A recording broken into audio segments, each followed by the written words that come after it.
So, good afternoon. I have today with me Chris, who is surprisingly here today. I expected someone else, but he's here. But you got the better end of the deal, I think. I think that's the better deal I have. And I'm glad I met you online. So, you welcome to What's Your Idea show. So, you picked this show because you do have an idea, or maybe more than one. So, first of all, since I know you only from LinkedIn, you belong to a group of businesses. Is that what it is?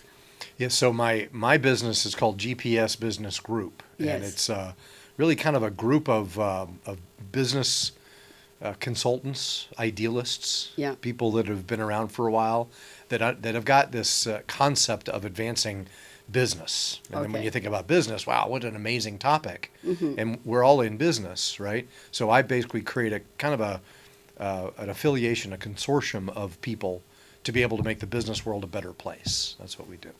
Okay. So, in better place as far as giving them advice. Yeah, helping business achieve results, Ah. and when I say that, results, success, what does that mean? Well, I know what it means to me, but it may mean something different to a business owner. Okay. Maybe for them, the ideal of success is maybe it's more profit. I mean, Ah. we all want to make more profit. That's course. not a bad thing. Yeah. But maybe it's something else. So Okay. I can't make assumptions on what the word success means for everybody. So Okay. we like to get to know people, get to know their ideas, Yeah. and help them determine what success means for them Oh. in the context of their business and the effective application of like business methodologies and strategies.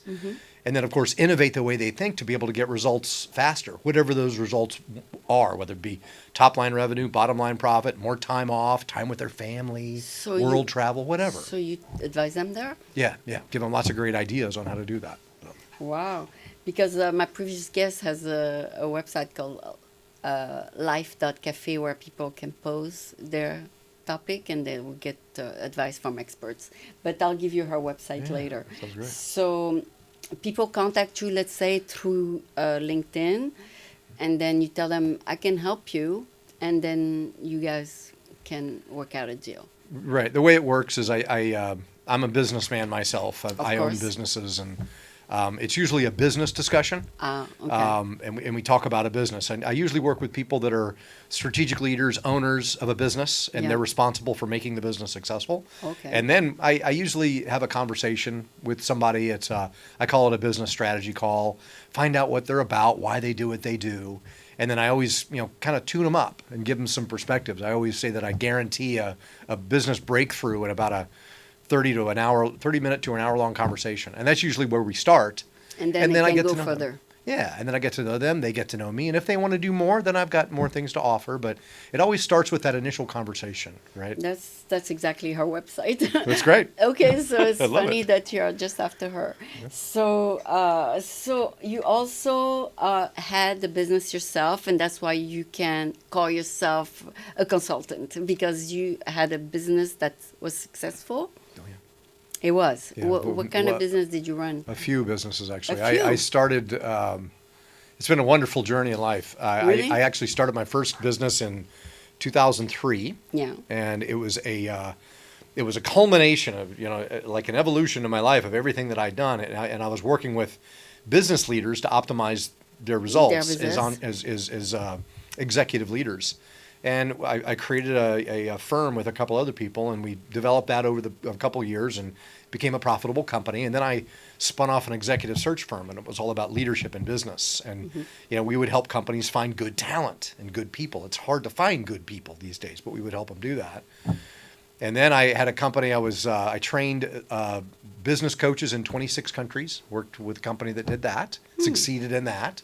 Yeah. And then created another business. And You advise the coaches. yeah, I trained the coaches and advised them and held them accountable all Yeah. across the world, Australia, New Zealand, Europe. So that they can move their business further right. and So, further. so they can actually advise people. So Ah. in essence, what I say is You I train trained coaches. I trained and coached the people that train and advise 12,000 people per week in 26 countries. So I'm the guy who did that.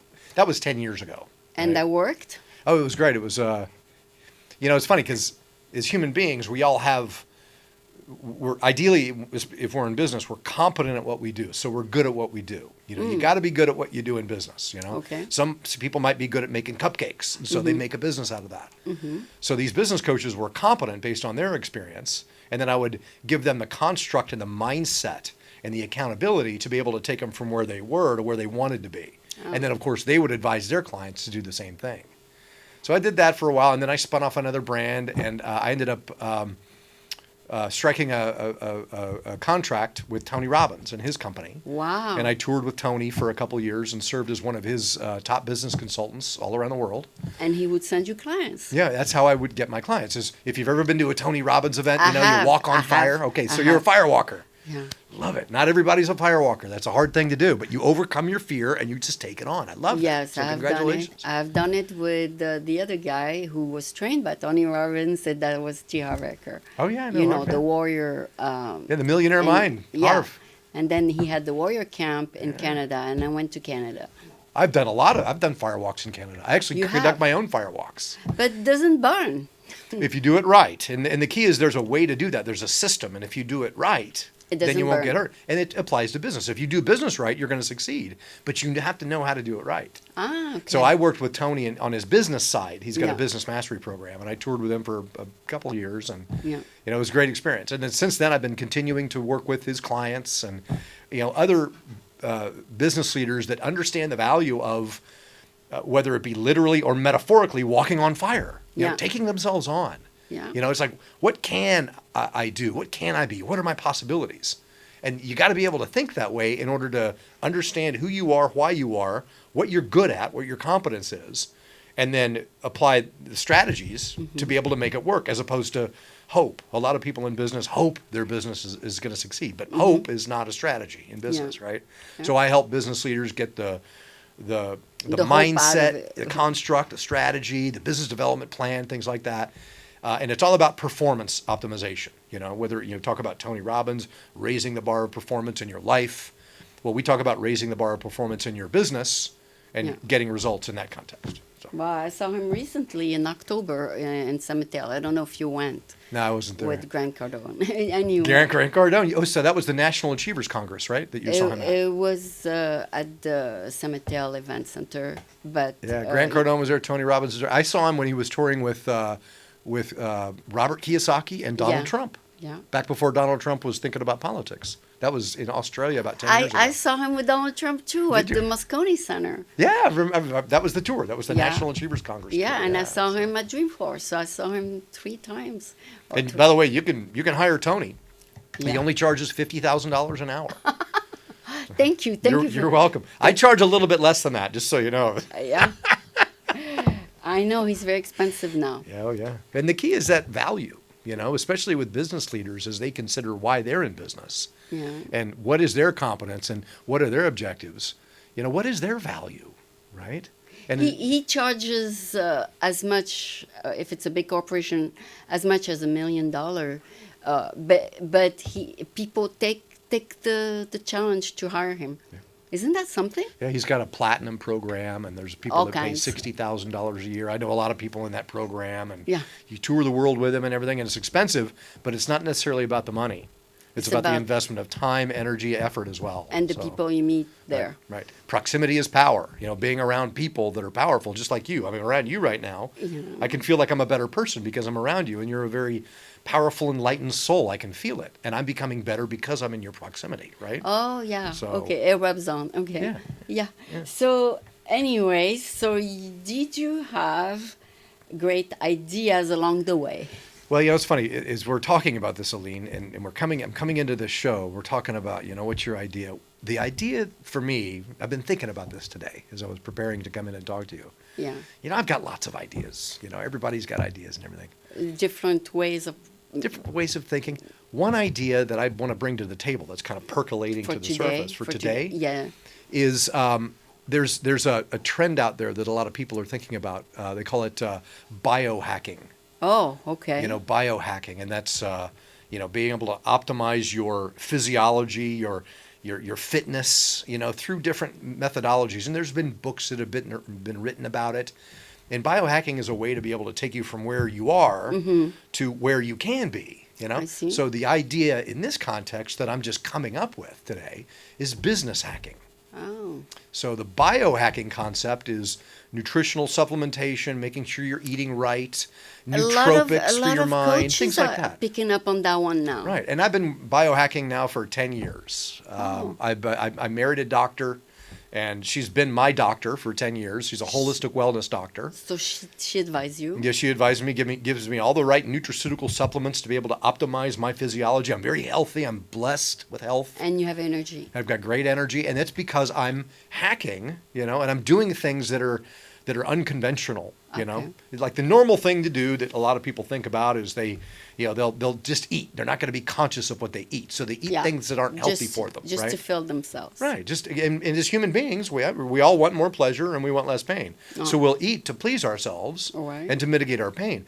But the key is to be conscious of what you eat put in there. and everything. Yeah. So that's the concept of biohacking. And then you can take it to the next level and use nootropics to optimize your mind functionality, to be able to think better. It's like the limitless pill, right? Okay. And I've been, dosing on nootropics now for years. So I know about how it works. I know about how it doesn't work.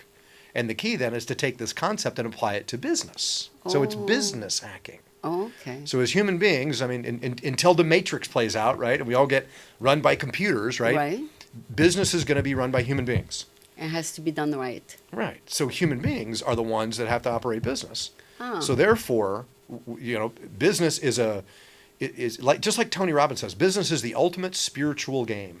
Okay. And as human beings, we're spirits, right? We don't have to get religious or theological, but we're spirits. I'm talking to you. We're flesh and bone packages, but we've also got psychologies. We've got brains. Mm-hmm. We've got souls. We've got an essence, right? Mm-hmm. That is the secret to business success. Yeah, is if you take the application of that and do it right, then in essence, and you're aware of how it's happening, then in essence, if you can hack that and optimize that, that's what business hacking is about. So that's my idea. Make it perform to the best possible way. Right. Okay, so, and you have a certain formula so that they do. Like for a human, you take your supplement, you do your exercise, and you try not to eat too much junk along the way. Is that the three top things? And a component also is stress management. The leading cause of cancer is stress. Is stress. So how do you manage your stress? Oh, yeah. And a lot of it is, right now, it's what I did right then, just as you saw me shift. I'm conscious of my breathing. Just so being that you don't get conscious. stressed during the interview. I mean, Right. There's always a little bit of stress, Right. I mean, I don't have stress I can tell you're not stressed. No, but the guest who is here for the first time has stress.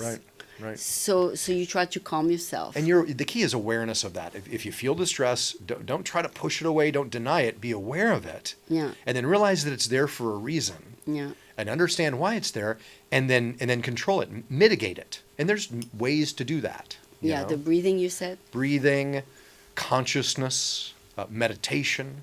Mm-hmm. Just really holistic wellness, whether it be physical wellness, mental wellness, emotional wellness. And just being that good holistic person as we lead our businesses, because businesses oftentimes can lead us, because they can drive us.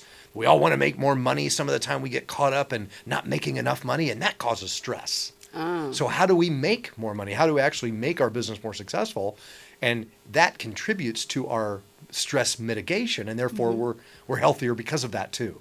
Yeah. So that's the idea. Yeah, because they say if you are happy, then automatically your business will thrive. But if you're unhappy, then it will automatically not thrive. So you have to work on yourself first before you work on the business. You got it.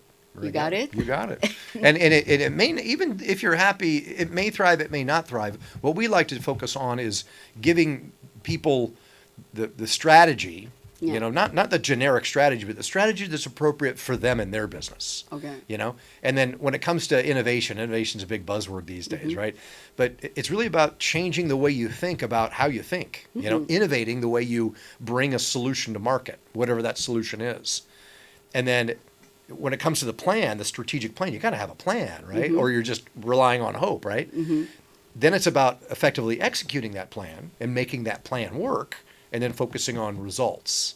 That's the kind of the formula. That's the chemistry, and that's what we love to work with people to be able to get them to realize that and to step into their greatness, specifically their business greatness, by kind of hacking the way that it's done before and making it something that's going to be successful, as successful as they want it to be, whatever that means. They got other people who have been successful.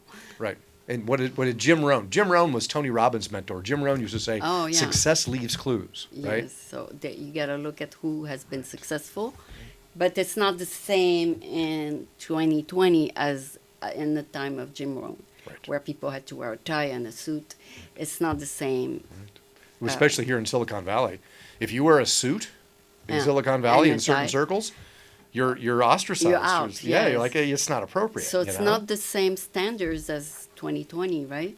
But anyway, we still can apply some of the standards. But so you advise people on how to optimize their business and themselves. You got it.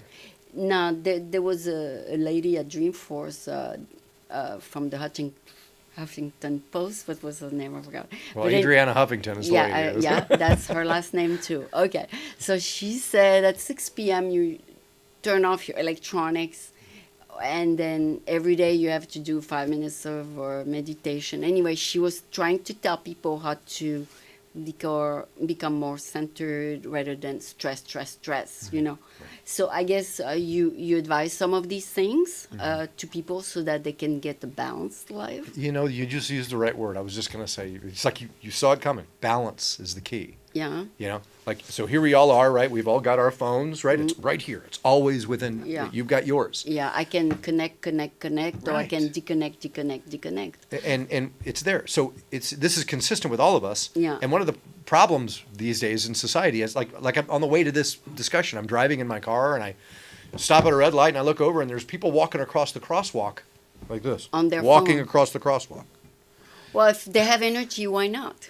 I mean, but it could stress them. It's just a perspective on the fact that, you know, for me, if I'm walking across a crosswalk and there's 2,000-pound pieces of metal that could hit me, even though the lights are green and red, I need to be conscious and I need to have my head up. You got to be aware of your surroundings. But so many people, this is their level of awareness, is they have their face in their phone. It's not awareness at all. Not at all. So, but it's a great tool. These are great tools, and the key is balance. Yeah. Is use these tools, leverage them to be able to benefit your life, but don't rely upon them to define you, you know. And I know too many people that they go to social media, they're addicted to social media, they got to be on Facebook or Instagram all the time, and those are beautiful platforms, but you got to turn it off every once in a while and just stop and look around and see the colors in the sky and breathe the air and smell it. Just like Adriana talks about, you know? Yeah, so what I noticed this past month on this topic is sometimes I talk to someone and they don't even know I spoke to them because they have the 2 earplugs, those white ones that you put in your ears. Oh, yeah. And that totally disconnect them from the world. See, and I got mine too. You know, these are great. But notice they're not in my ears right now. I know. Because I'm engaging with you. Because you're talking to me. Right. But some people, you talk to them and you realize they didn't hear you. Right.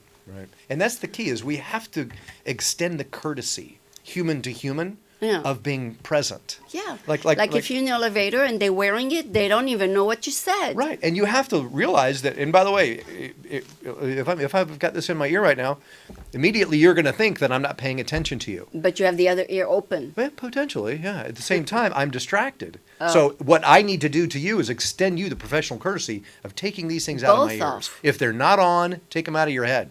Because otherwise people are going to think that you're really paying engaged. your attention somewhere else. Again, there's nothing wrong with technology, but we have to extend the courtesy human to human of being able to relate and looking at people in the eyes like you and I are doing right now and listening effectively. Yes. Do you take them off in the elevator?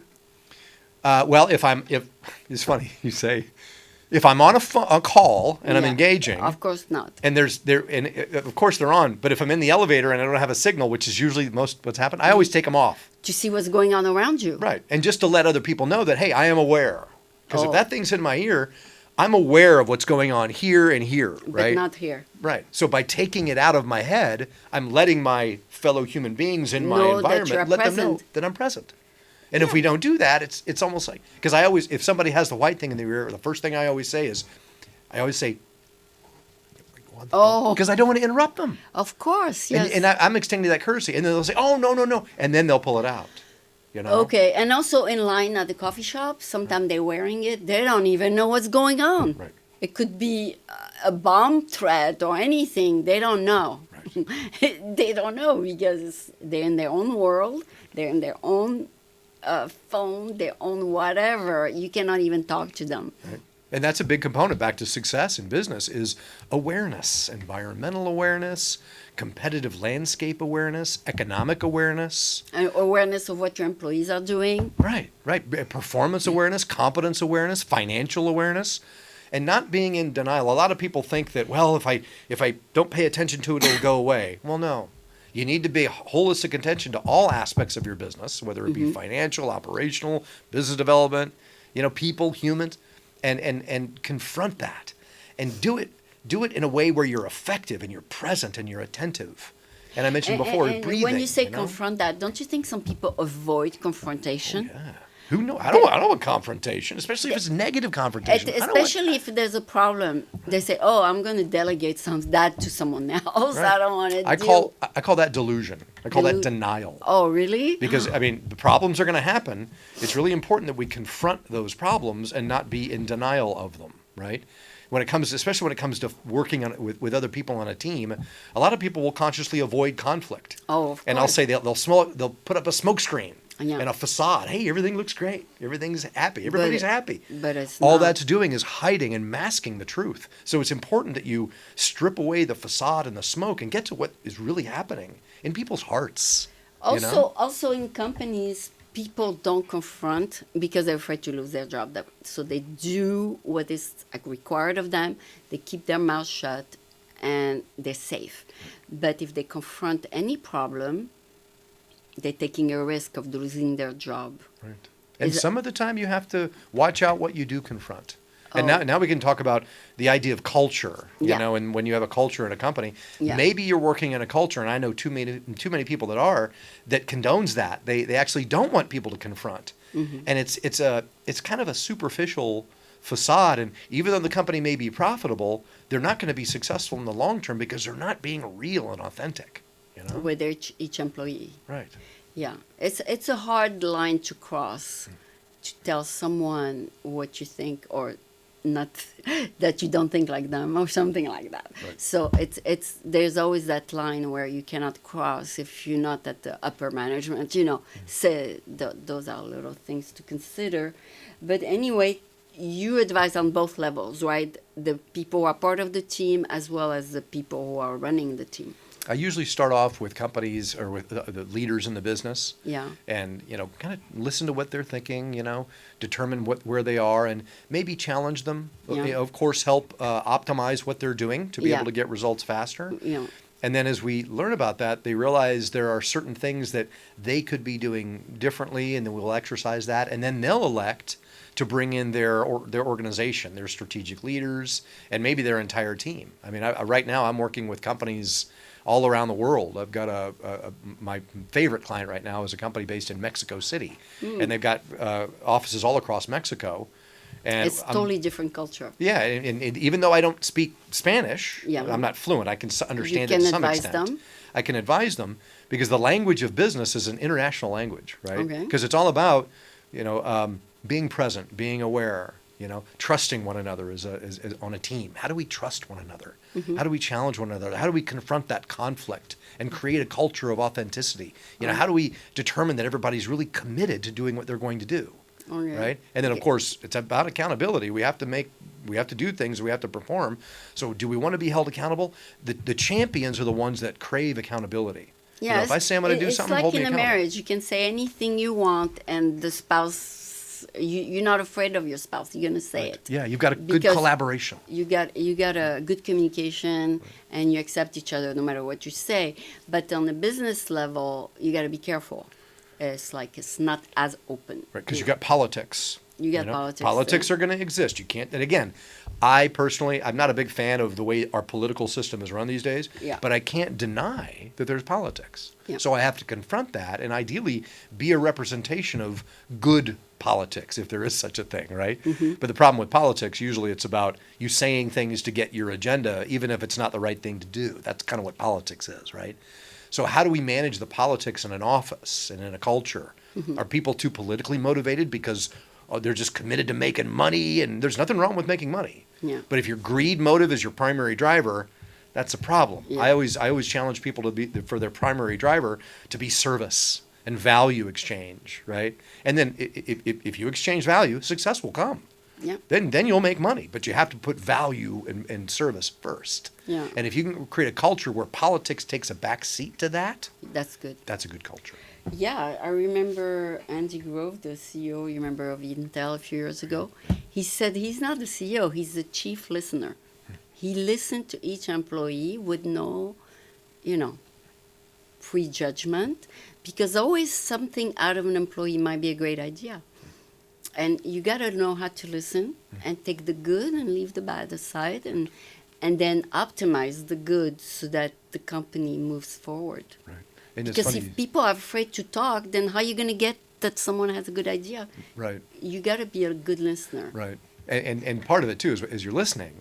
Yeah. A lot of people are listening so they can, because they know what they're gonna say next, and they just listen when that person stops talking, Oh. so that they can, where they're not really listening because they're just worried about what they're gonna say next. Okay. Active listening is the key, where you're actually listening, you're engaging, maybe asking some questions to help people clarify their points. Ah. That's the great aspect of listening, and we all get to be better at that, I think. Oh, yeah. I'm not very good at it, but although it's part of what I do to listen. But I know that sometimes I am not the most perfect listener. But anyway, so your idea is to implement that? Yeah, it's again, the idea is kind of taking the metaphor of biohacking and hack business, do Hack business business. differently, innovate the way business is done. Yeah. And people say, well, Chris, how do I do that? Well, my question back is, well, let me find out. I'm not really sure yet. Let me see how I can rock the boat in your company. Right. And maybe you're doing great. Maybe the key is just to keep doing what you're doing. And if that's the case, well, let's, set up a plan to be able to do that. Make sure you continue to have the discipline to be able to persevere. And maybe there's some things you could be doing differently. Ah. But like I say, I always like to have the initial conversation and connect with people and listen and then go from there, And like I say, it's that hacking. How can we do it differently? Well, I don't know. Let's discover that. The word hacking itself means an interruption, an intervention. So you got to intervene in order to kind of disrupt a few things. So true. And are people open to disruption? Well, it's funny you asked that. My experience is that the majority of our population, our global population, Yeah. is kind of happy with their status quo. And Oh. everybody, you've got a status quo, I've got a status quo, and a lot of people are just kind of generally happy, and they don't want to know what they could be doing differently And because better. it gets confronted, and they confront their status quo, and it's not necessarily comfortable. So my experience, Aline, is that most people they don't want to do what it takes to be able to get to where they want to be. One of the things I've done in my life was I was in the Marine Corps. Yeah.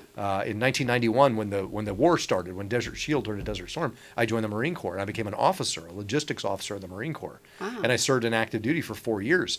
And it was the ultimate challenge of leadership because you're potentially leading men and women in war, right? Leading them to their deaths. Oh, my God. And then I did it for the next 20 years in a reserve role, and that really helped me condition what real leadership is, in that context around You got to doing take in... doing what has to be done. Okay. Not talking about it, but setting a plan, understanding what our mission is, communicating it effectively, Yeah. and then making sure that everybody's aware that there aren't smoke screens, we trust one another, and that we focus on getting results, Okay. that we accomplish the mission and we succeed, and we trust, we have conflict, everything that it requires. So That's the end nature. you of have it. a lot of experience in government then also. Oh yeah, I know how the wheels of government works. You talk about politics, and Yeah. I know how that works. So. Like Trump is a perfect example of someone who let delegate. Like if there's an impeachment, he said, "Go see my Donald, whatever his name Yeah. is." But he doesn't want to even get involved in. Well, that's what's more go- denial than delegation, I think. It's more because there's when I think about delegation and I delegate it effectively to somebody, and Yeah. one of the secrets to business success is to not do it yourself, Okay. but delegate. Too Yeah. many people will what I call abdicate Oh, versus they don't delegate. want to hear about it at all. They're like, hey, alien, you just do that, alien, and you're on your own, and I'm going to do the. That's not delegation. That's abdication. Oh, right? I see. So it's really important. Delegation. There's a whole art to it. There's a construct. It's Oh, my God. communication. It's accountability. I mean, ultimately, the business owner is the person that's ultimately accountable and responsible for their business. But you can delegate accountability. While being aware of what they're doing. Right, but you have to communicate that. Right? Okay. You can't. Ultimately, you can't. Responsibility is something that you can delegate, but ultimately, the owner of the business is the one who's ultimately responsible for how they delegate and what they delegate and the results of that delegation. Yeah. But you can delegate authority. You can delegate accountability, but you can't delegate that ultimate responsibility. So. Yeah, because by delegating the responsibility, you get rid of the stress 100%, rather than take at least a little bit of the stress and see what's going on, Right, and you can diffuse that stress, and allow other people to take it on, and it's back to service. If you're a business person that's there just to crush the competition, and there's nothing wrong with beating the competition, or just to make money, and again, there's nothing involved with profit. But if that's your primary motive versus actually wanting to help your employees have good lives and wanting the value that you bring into the marketplace to influence people in a positive way, so that they can have good, happy, healthy, positive, ideally stress-free lives, that's what it's about. And what we get to do is we get to look at ourselves as business leaders and look at what we're doing and who we are and why we are and what are our motives, right? And that's one of the things I love to confront with people is, hey, lovingly and respectfully, hey, what are your motives? Why do you do what you do? You probably have got a passion and a desire to succeed, but tell me what's going on with that, and I help them tune that up. There must be a motivation to it. Right. And make sure that their psychology is wired right and they're motivated psychologically to do what needs to be done to make their business more effective. Oh, yeah. So if the owner sees things differently from you, the advisor, then how you come halfway? Like he might have the right formula and you might have maybe another formula, but how do you know which one is going to work better? And the answer again, I don't know. It depends. Oh, okay. You have to look at, because one of the things I do is as a consultant, as a third party objective advisor, I'm not here to tell you that there's anything wrong with what you're doing. Maybe what you're doing is completely right. Oh, okay. The key is to be able to do it more consistently, more effectively, with more discipline and precision, right? At the same time, maybe there's some things you could be doing differently, but I won't know until we have those conversations. And another thing that one of my mentors told me once is, the secret to business success is hidden in books, right? So there's success leaves clues. Leaders in business are readers, right? So read books. There's lots of great books that are out there. I'm reading many books right now, and I'm learning stuff all the time.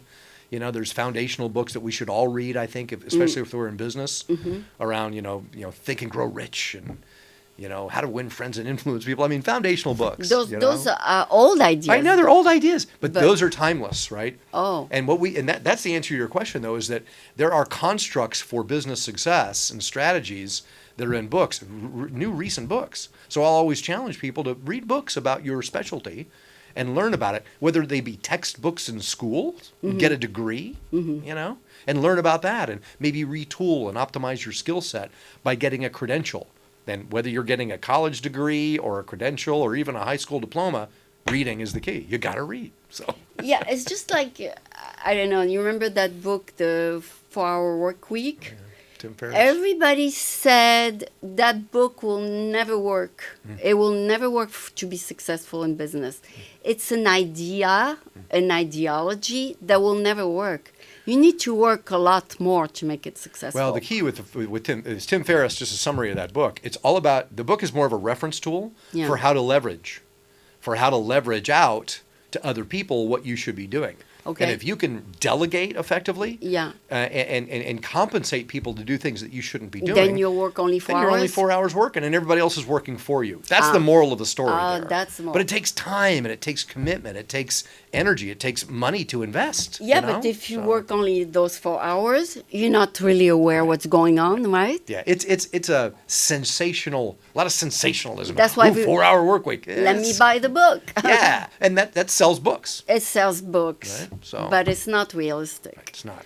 You agree? Right? Okay. And now I've written a couple books myself. Okay. And one of my books is called GPS for Success. I was actually featured with some other authors, Stephen Covey, John Gray, Les Brown. Wrote Yeah. this book about 10 years ago. Yeah. And it was all about, confronting our condition as human beings and as a society, and then what are we going to do about that? And then I wrote another book about, it was called Business, Have We Lost Our Way?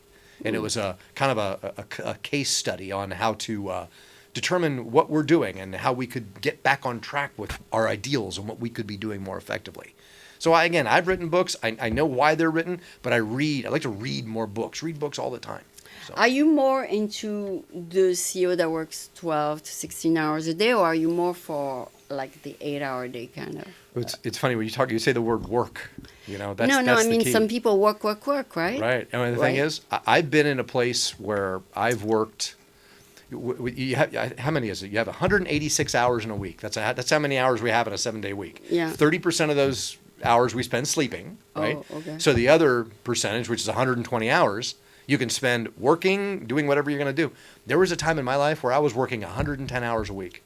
Oh, I only had work. a week. I mean, it was working all the time, and then I slept, and I woke up, and I worked, and I learned what back to balance, right? So where I lost my stressed? balance. Were you stressed? Oh yeah, it was totally stressful. And I know a lot of people that work a lot, and the problem, Aline, with businesses is their business that they birthed. It's like their baby. It's like their child. Oh, it's everything to them. And it's on their mind all the time. Right? Oh, yeah, they don't know how to detach. And it's really important to consciously detach, and have that balance, And I love the metaphor for balance. It's like if you're a Star Wars fan, Star Wars just came out, the new episode. Yeah. It's all about the force, right? The light and the dark, the balance. That's what the force is. Oh, okay. So what we can do as business owners is balance the work and the play. And time management. When we're working, we're working. When we're playing, we're playing. When we're with our family, we're fully present with our family. You got to be present. And you got to be present when you're working too. So it's that balance that we get to strike. And if we're working all the time and we don't have any time for our family or for what we love to do, we're going to get burned out. It's going to happen. I've seen it happen to me, right? Okay. And it's then in cities. you gotta really learn the hard way, kind of thing. Yeah. Oh yeah. And you learn from that experience. Kind of knocks you down. And I made a conscious choice to bring that balance back into my life. So But working less and bringing balance back into your life, do you make less money? Well, ultimately no, because the balance kicks in. Some of the time you have to invest in backing off the time and energy and effort to sell and to market and everything. You have to invest the time of holistic balance. But then once you can get that balance and that yin and yang to work together, then everything will balance itself out, and then the boat will move effectively again. But some of the time there is a period of transition and a change. Seth Godin, another author, writes about it in his book called The Dip. You go through a dip. Mm-hmm. When you make a change or you make a conscious decision to make a change, there might be a dip. You got to overcome, persevere, trust your process, trust your system, trust yourself, trust your people, and advance through it. But you got to have that balance. Okay, so with that idea of a business health, you sell that idea to businesses now? Yeah. So it's funny because we're always selling something, right? Right. So what I sell as a business service is I provide management consulting, organizational development services for companies. And you bring out the health of to bring out the health of the organization, right? And it all starts with an assessment, an initial conversation to find out if there's any need, what the need might be.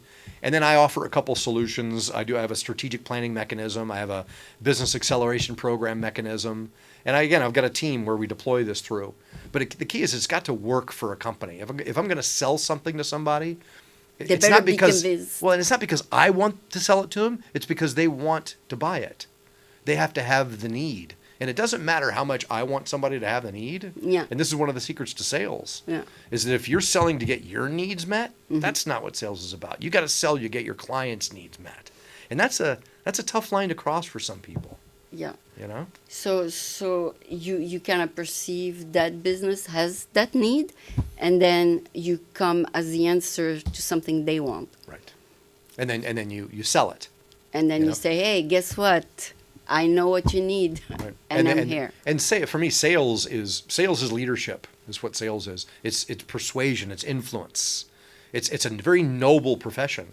Yeah. But too many people do it wrong because they focus on, I just got to make my commission. And I'm going to sell you something even though you don't want it. That's not sales. That's not sales. Because Sales is about honoring other people and serving them and giving them value. You know? Yeah. But you got to do it right. Too many people don't do it right. So your team does a sale for you? Well, it depends. I enjoy it. All depends on who we're selling to, you know. So I'll actually I'll engage with a business owner and have a sales conversation. But it all depends on who's having the conversation and who's in it. So, oh, I see. Okay, well, it sounds like you're passionate about your business because you believe in it, right? You believe in that idea of a healthy company. Is that why you do it? Yeah, well, business is a mechanism of value exchange. And our economy is based around business. It's an economic construct where it's value for value. I mean, in the old days, people would maybe I'd make a really good loaf of bread. Well, I would exchange that loaf of bread for a pair of shoes because you make a really good pair of shoes, right? Mm-hmm. Now it's money, it's cash, that's exchanged, but it's still value. That cash is just a representation of value. But are CEO of big companies approachable? Don't they have like the gatekeeper? How are you going to talk to them? So now we're getting into the art of the sale. So no, what I'm saying is it's more than that. Yeah. Some people are unapproachable because they are part of a big corporation. Do you feel intimidated to try to approach someone at a very high level? Well, it's funny because this takes us back to what we were talking about a long time ago, is as human beings, we all want more pleasure and we want less pain. Right? Yeah.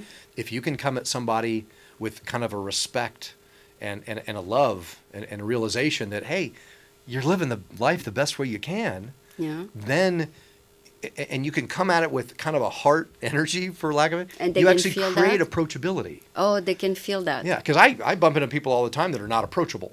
It's like, and I get that. You're just not approachable. So how could I approach you anyway? Oh. And then you have to notice my posture. Notice how you kind of diffuse, you disarm, and it's like, hey, because a lot of people don't want to be approached because they're intimidated over an energy. They're going to sell me something. Right. And if you can relate to somebody on their level and make them trust you without even saying a word. If they feel they can trust you, then they will open up. Then they'll approach. And if you've got a gatekeeper that's not approachable, hey, realize that they're not approachable. Okay. What do you have to do then to be approachable to them so that they'll want to approach you? Oh. And a lot of that is, again, I teach methodologies around transactional analysis, mirroring and matching, how to develop rapport effectively. And there's techniques on how to do that.